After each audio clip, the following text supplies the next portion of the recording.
Hey guys, আসসালামু আলাইকুম। আপনারা বুঝতেই পারতেছেন যে আজকে কি ভিডিও বানাবো। তো মূলত আমি যেই কর্ম করি সেই কর্মটা হচ্ছে আমার এই দোকানের উপর দিয়ে আমি চলি বা আমার পরিবার চালাই। তো কোনো কর্মই ছোট না। তো অবশেষে চলে আসলাম যেখানে আমি দোকান করি, সেই জায়গায় দোকান নিয়ে চলে আসলাম। আসলে আমার এই দোকানটা হচ্ছে আপনার ঠেলা ভ্যানের উপর। তো স্কুলে প্রতিদিন বাসা থেকে স্কুলে নিয়ে আসতে হয়। তো নিয়ে আসলাম, নিয়ে আসার পর দেখতেছি যে পিটি হচ্ছে। এর ফাঁকে দুইটা কাস্টমার আসছে ঝালমুড়ি মাখার।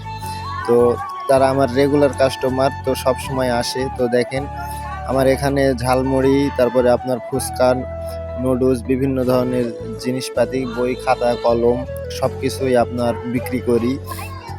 তো এই দোকানের উপর দিয়ে আমার পুরো পরিবার চলে।